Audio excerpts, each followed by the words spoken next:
Hello and welcome back. Yay, we're horizontal. Okay, that's what matters.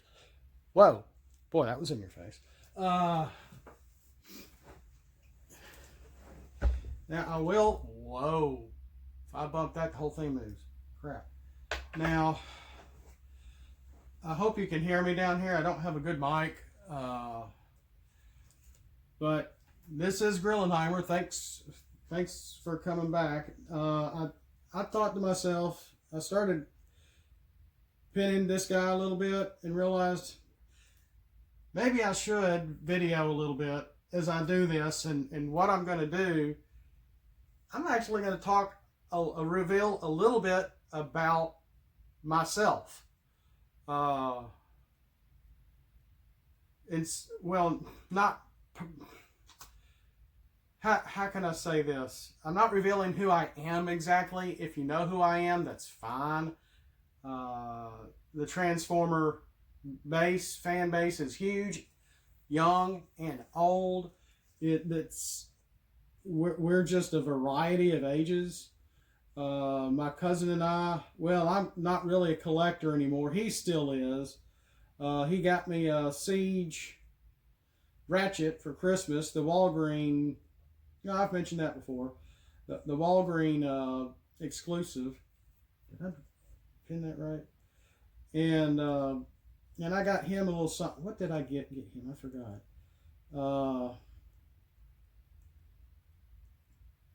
And we've been collectors for years, and we did a lot of Walmart hopping back in the day. We're going to be getting together later tonight, actually, for the first time since Christmas. Which doesn't sound like a big thing, but for us to meet more than 2 or 3 times during the year is unusual for us. I guess I'll do that. And gosh, I like this pen and I don't like this pen. But between, well, let me go really far back. I've been in Alabama all my life. Grew up here, got married here, had kids here. My whole family, we're what's left of us anyway. We're all from here for the most part. Now I have mentioned before that one side of my family, on the patriarch side, we come from an old section of what used to be Austria before World War II. And I just find it interesting. It's like Slovenia now. I know the name of the actual town, what it is now, as to what it used to be called. Even my grandfather, when he was still alive, he didn't know. We did not have Google Maps back then.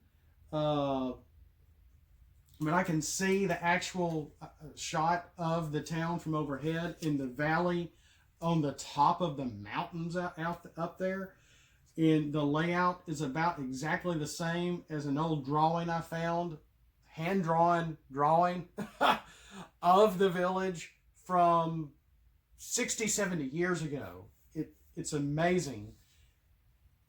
And I don't want to bore you with that, but I just find it super interesting, and it just looks beautiful. Getting down in there doesn't look easy. I'm sure the people that live there are probably, used to it. It's just like a kind of a bowl, and it's all, just nothing but woods. It just looks beautiful. That aside, just before Pac-Man came out, I was really young. I was around 7 to 8 years old. It was around, I don't want to give the exact year, but my mom noticed I was limping. I was limping pretty bad, and I had the hardest time, and I don't remember much of this at all. A hard time getting clothes on, underwear, pants, pajamas, whatever. And apparently I was swinging out my left leg really bad. And I didn't know, and my mom noticed I had been limping a lot too, and I didn't hurt. I didn't know there was anything wrong with me, and I didn't know I was limping. And they took me to the doctor, the family doctor, which we still had way back when. Golly, am I that old? And he was like, well, he has a very rare disease. One, they found out I had a hormone deficiency, which could be a major factor in the degenerative bone disease that they found out I had, which back then was simply called Legg-Perthes disease. Now it's like there's another name in it, Legg, Legg. It's a doctor's name, Legg something. I forgot what the third name they put in between there, and now they just call it hip dysplasia, I think. And so I had ended up going to a surgery. I was in second grade, or just finished second grade, actually. No. Yeah, second grade. And just finished second grade. It was that summer, I believe, and we went in, what is my, oh, I know what that is. I did that wrong there. Well, and I had surgery, and I saw this doctor in town. He was supposedly the only doctor that knew what he was doing, the only doctor that could do that procedure way back when, here in the city that I live and still live. And he went in, how can I explain? And he put a metal pin in my hip. He opened me up. I want to say, one of the operations that I had a few, I'll get to the other one here in a second. I don't want to go too long. I don't want to talk my head off, because I don't think, just talking about me, one, looks kind of bad. Come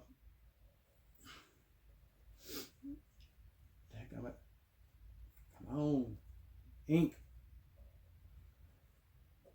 I'm not full of myself. I used to be very self-centered as a teenager, very self-centered, and my kids get that from me pretty darn well. And it's just been a big, I knew I was self-centered. I knew, I even knew it when I was a kid, and I didn't like it, and I was trying to change myself to some extent. I knew I felt like the world revolved around me, and it doesn't. It doesn't, we are more than just us. And I've become a lot wiser since those days. But it was, and before my hip surgery for Legg-Perthes, I was a go-getter. I was not shy, or I didn't think I was shy. I remember wanting to be in baseball. I was good looking for the age I was, and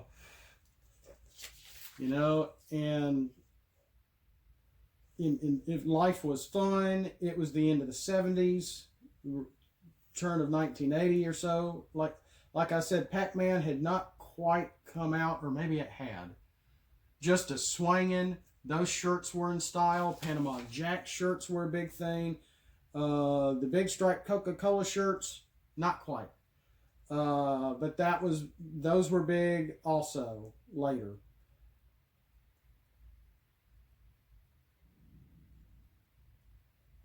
But I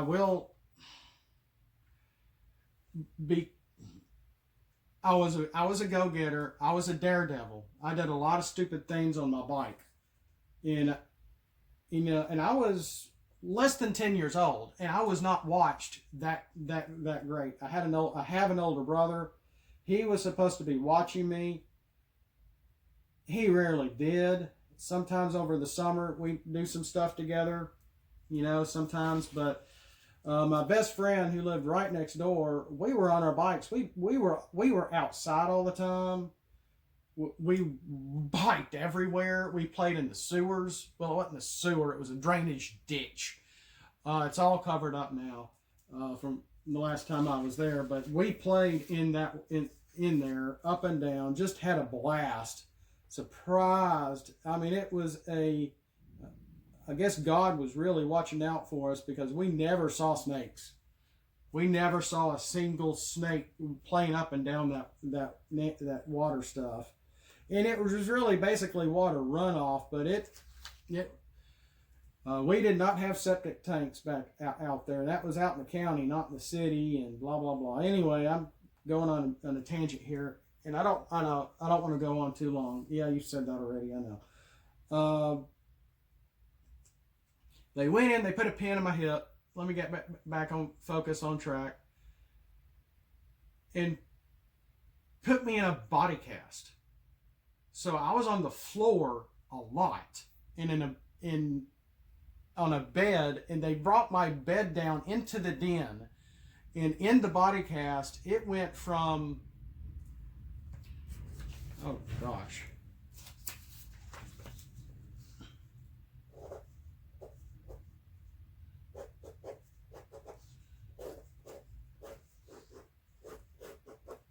I mean, it went up just above my chest, all the way down to my left foot, and stopped here about my right knee. It was a body cast, let me tell you. And then there was like a bar here, so my dad, I was less than 100 pounds, so he could scoop me up and grab the bar and lift me and take me where I needed to go. Back then, luckily, there was no seatbelt law. We had a van. We had a big old Chrysler van we had a lot of problems with. When you own a vehicle, you're going to have problems. And I think they got the van for me. That may have been the whole issue there. I never thought about that till now. Oh, crap. I didn't realize that. They probably did. And it was a full-size van with 4 captain seats, a sink, a little refrigerator, and the back seat completely folded out into a bed. And that's where they put me to be able to travel in this body cast. Oh gosh, I'm so slow. I'm over 45 and I'm just now getting that. I had to get the van for me. Oh boy. No wonder it took me so long to learn how to play this Transformer game. Anyway, the revelation for the day is, well, that we found out from talking around. I have an aunt. She passed away around beginning of, this is 2020. I'm exactly 3 years ago. And she worked with a doctor at another hospital, and my parents were talking to her, I think, or talking to somebody. My mom always changes the person out who they say they talk with. Anyway, found out that the doctor that worked on me was doing an old method for curing Lampurthes at the time, that there was a more modern way of doing it, and we didn't need to see that doctor anymore because he was antiquated. His methods was antiquated. It may or may not work. I may not be able to walk anymore. I might lose my leg, or because of my hip issue, because they caught this later than they should have. Because I was over 5 years old. Normally, if this kind of degenerative bone disease can be caught between the ages of 3 and 5. If it's caught that early, they can fix it, and you're fine. But if they catch it, if you're older than that, when you're really developing and you're older than 5 years, almost at 5 o'clock, older than 5, you may not get through it. Of course, that was then. They've had even more advancements since then. It used to be one out of every 100 boys has the chance of getting this hip disease, which is still rare. You don't hear it. We didn't hear about it at all when I was a kid. Now I have seen a friend at work who retired. She had two boys, has two boys. One of them had it. I saw a black lady who was pushing her son in a wheelchair. He was wearing the same brace, which I haven't gotten to yet, in Walmart many years ago. He's probably in his 20s now, I hope. And he had it. Because I saw the brace and I'm like, boom, does he have leg perthes? And she goes, well, yes, how did you know? I said, I went through it. And she was really hoping her kid would be in basketball. And I'm like, I don't know. It's possible he could get through it. You know, I didn't want to give her any false hope. I didn't want to tell her the truth. It was just, I really felt I was in a really awkward point at that point. I really felt for her. I really felt for him, but he really should have been walking. But I was in that body cast for, I can't remember how long. It felt like over a year, but it wasn't. Because I may have been in it for a couple of months, maybe half a year. I can't remember, but I remember the day they took it off. I do remember that because it tickled. It tickled, and they took it off. He left the pin inside of me, gave me some crutches, and told my parents, he's fine, he's cured. He's going to have this in his hip for the rest of his life. And my parents, like I said, been talking to somebody, getting other professional help. And they're like, no, we want to have another opinion. Take the pin out of him. So they put me through a second operation, opened me up again, took the pin out. I went to another state. Actually, I'll go ahead and say this. Chattanooga, Tennessee has it. That was the only children's hospital around in the South at that time. And I'm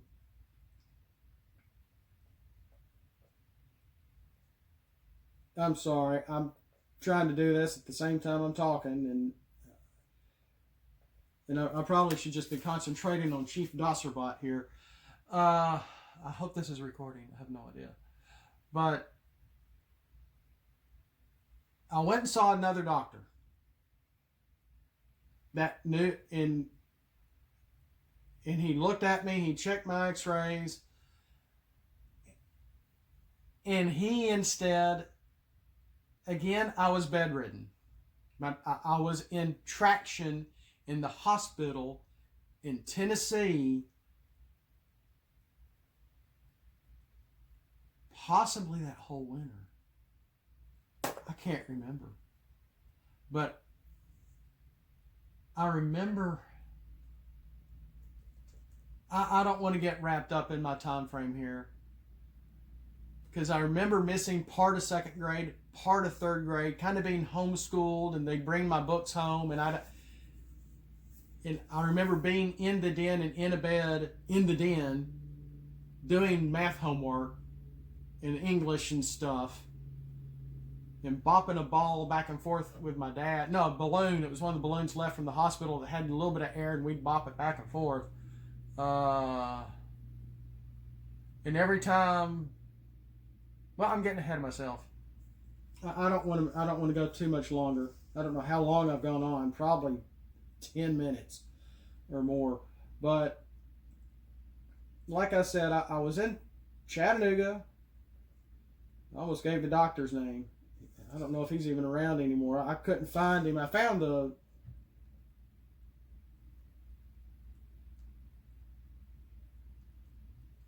have heard somebody. I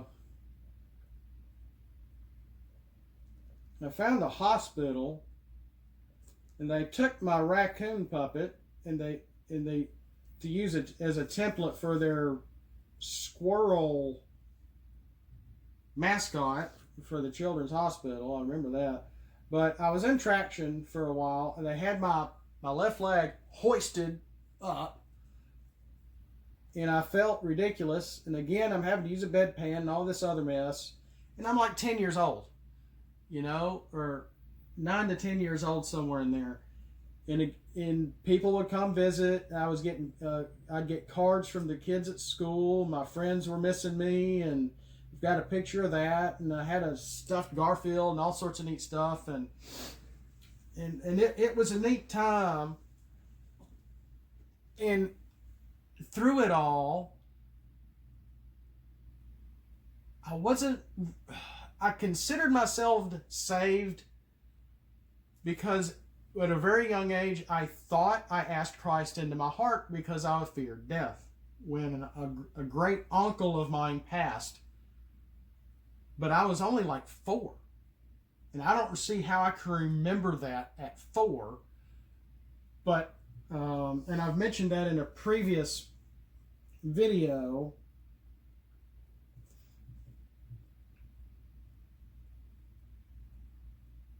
What am I hearing? Maybe it's a neighbor.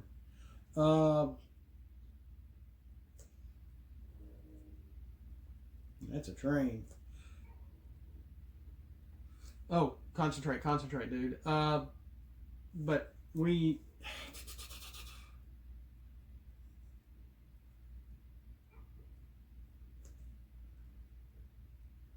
Chattanooga, second traction. That's right, I was in traction.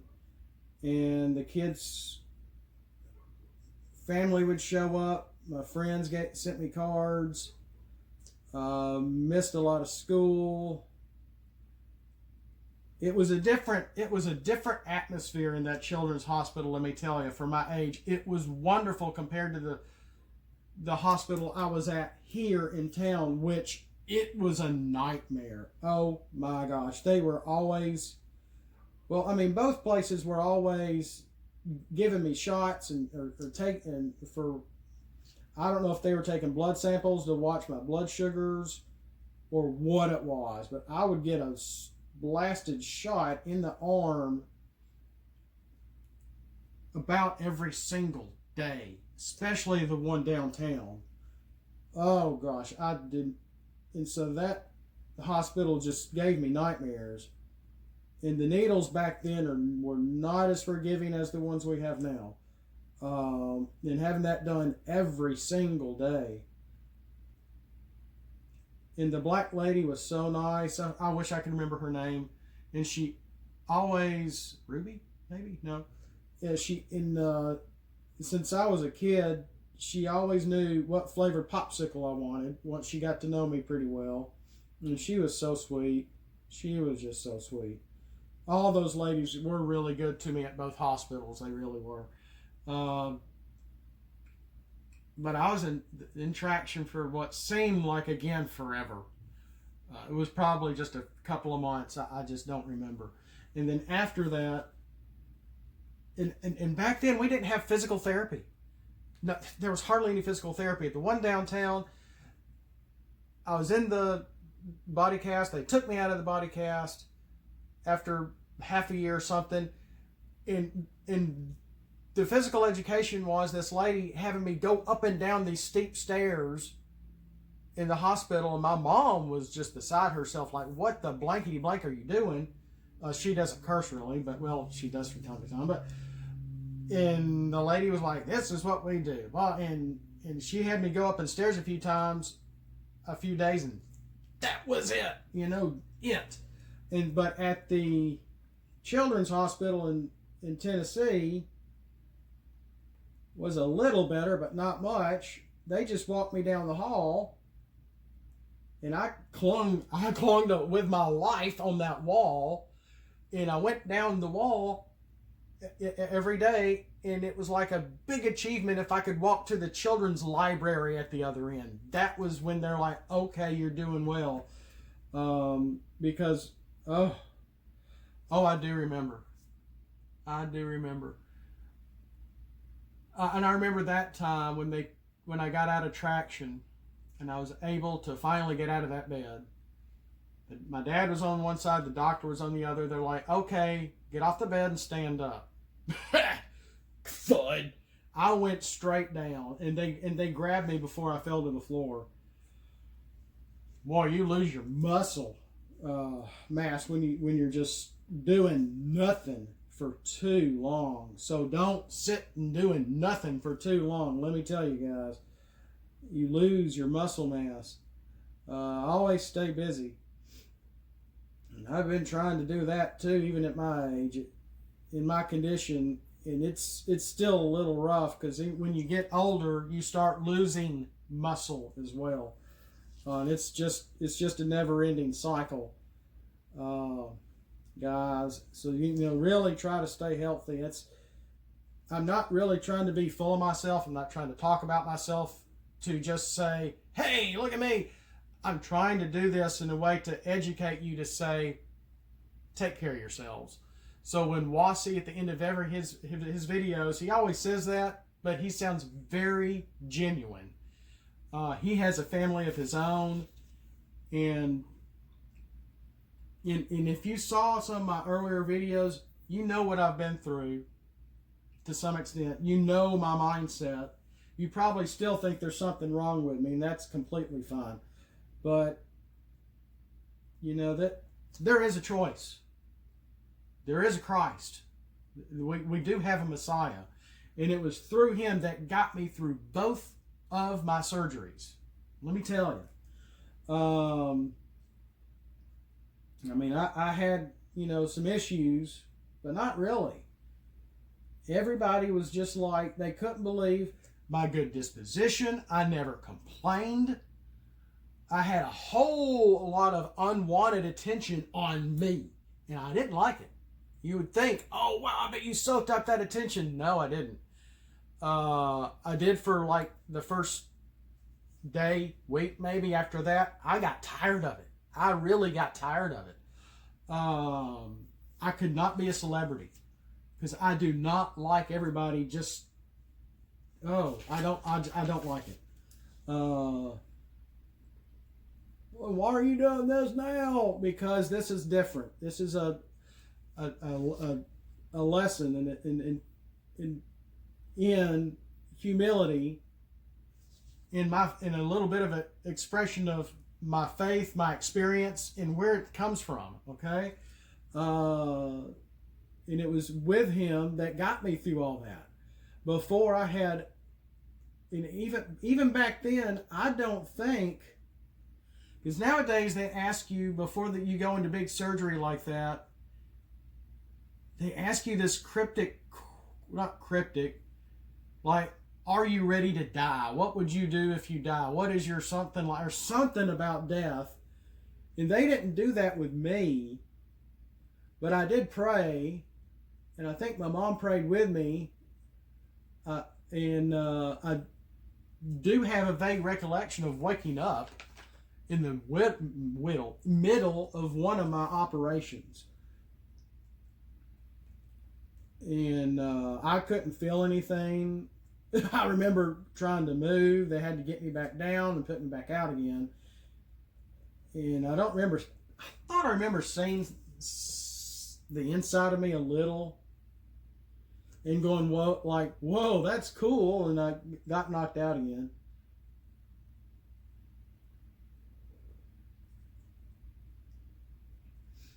And then after traction, and they got me moving some again.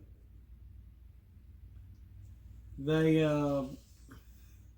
like the African American little boy I saw being rolled in a wheelchair. He needed to be walking. You got to be walking. If you go through something like that, you have to keep moving. But this does explain why I'm always in the floor all the time. Okay, I'm in the floor now using this coffee table, drawing, because I grew up on the floor for the most part. That's just a very makeshift Autobot symbol there. And so I was in the floor a lot as a kid, especially during an age where I should have been outside and running and playing and swimming and going through the woods and all sorts of stuff. Because like I said, we had that lake house,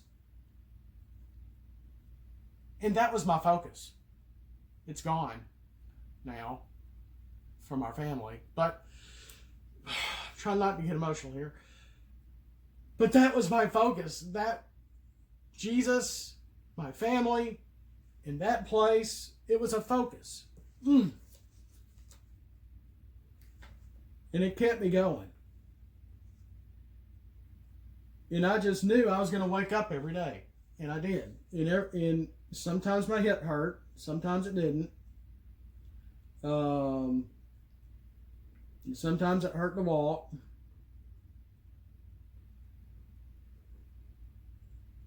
Oh, let's get a little technical. I'm about to call it quits here. I'm not going to finish this during this video. And I got a friend that may be calling me here pretty soon. That the second surgery, the first one I said they opened me up, put a pin in, put me in a body cast. Yeah, you said that already. Get on with it. The second surgery,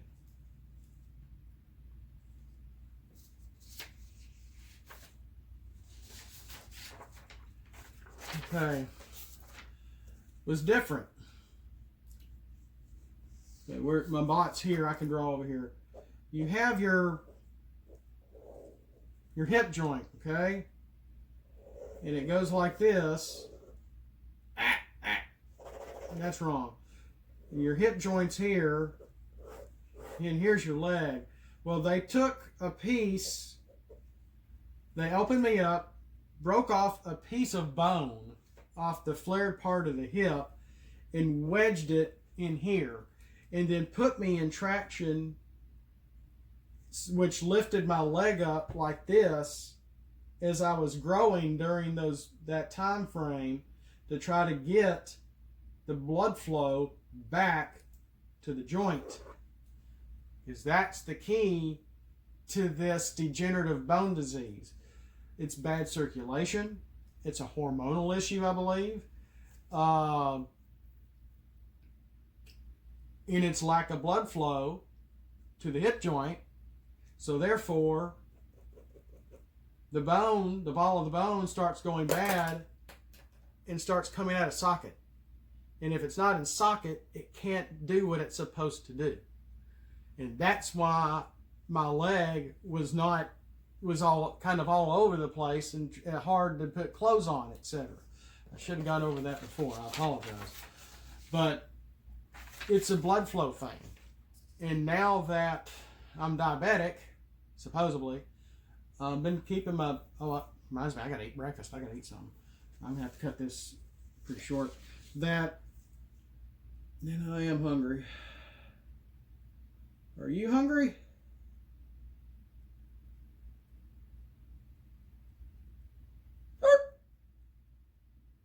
I've been in the liquor cabinet, Mabel. And that's what they did during the second surgery, and it was different. And did they go in and take that bone out? I can't remember. I don't have no recollection. I knew I had 3 surgeries. Did I have a 4th one? No. But the one downtown, or the first surgery downtown, which was a year or 2 before, they put old-fashioned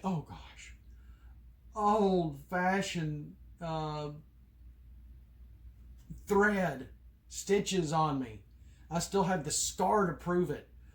Oh gosh. And there are at least a dozen of them. The pain of getting that string out of my skin was so bad. I could only have about 3 or 4 taken out at a time. So I had to go back about a total of about 3 times before I could get all of those stitches out. I don't want to relive that again. Oh my gosh. That was terrible. I forgot about that. But yeah, after the second surgery, I got out of traction. They got me mobile. They had me walking up and down through their hallway. That was all the physical therapy they gave me. I finally got some official physical therapy 2020, about 2 or 3 years ago, because I gotten really fat. I mean, if you look at some of my older videos, which I've tried to preserve in my playlists, and look at my very first Gamers for Christ or Gamers Need Christ episode 1, you know, just forget what I'm talking about and just go there and go, whoa, dude, that's a fat guy. That was me. Just 5-6 years ago. Oh, crap.